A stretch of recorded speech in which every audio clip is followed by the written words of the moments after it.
The Saddest Fish in the Entire Ocean by Jessica Hearn. In the deep dark blue of the Australian Coral Sea lives a very peculiar little creature who is turning 3. He is covered in slime with drooping eyes and a considerably large head. And he spends his day singing a bit out of tune at the bottom of the seabed. His name is Bo. He's a blobfish, and humans say he's the ugliest animal in sight. Poor Bo doesn't appreciate that much. I just don't think that that's very nice. For Bo's birthday, he wished to have a celebration with all of his mates. But nobody turned up at his shell house. So alone at his party, he waits. Where are all my friends? He asks his pet sea cucumber, Mr. Pickle. Do you think they've forgotten about me?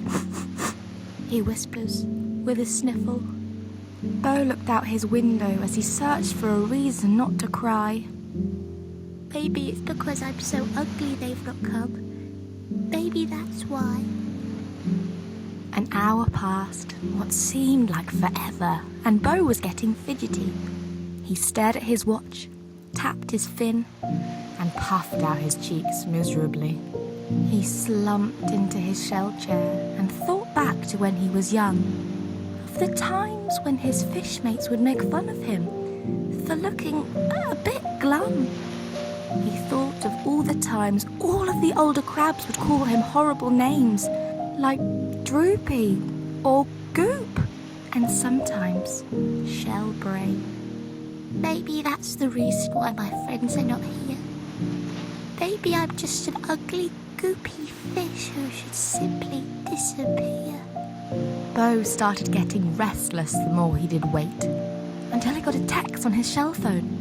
It was a message from his friends with a little update. We're sorry, none of us can make it to your party today, Bo. We've all gone into town to see our favourite actor, Muscle Crowe.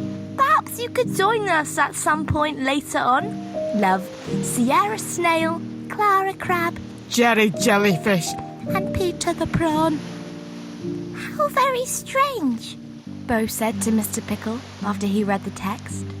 My friend's not turning up on my birthday. I feel so perplexed. Mr. Pickle blinked, swam to the door and picked up his lead.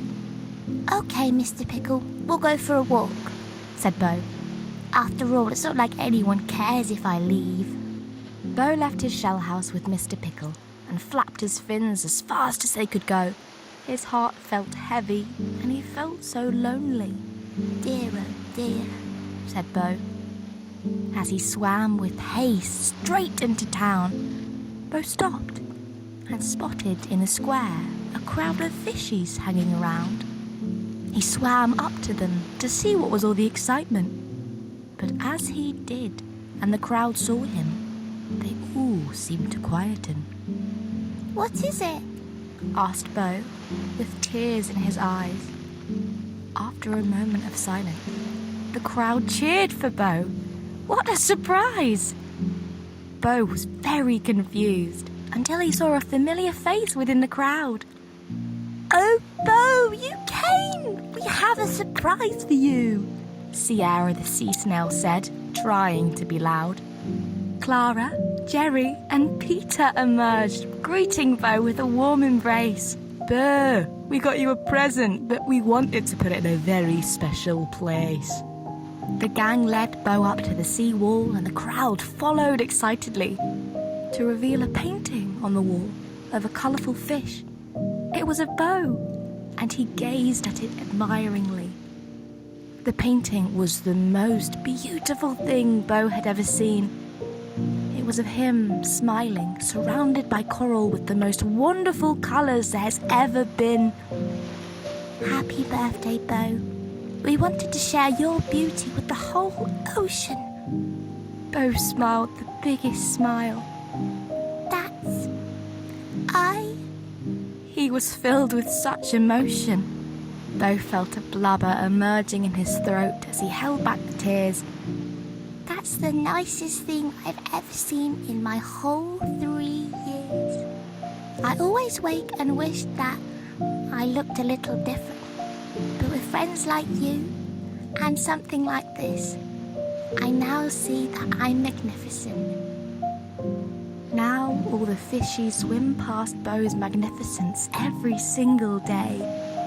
And sadly, many years have passed, and Beau is now old and grey.